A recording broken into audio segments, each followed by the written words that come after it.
subvencionirana prehrana, pač je prehrana, ki je sofinancirana pač iz državnega proračuna, zato da si pač lahko študentje privoščijo pač, da lahko jejo po pač nižjih cenah.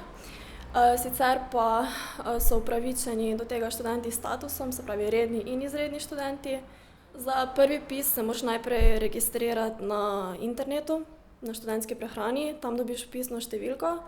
Potem pa na točkah subvencionirane študentske prehrane se pač to pač vse ureja.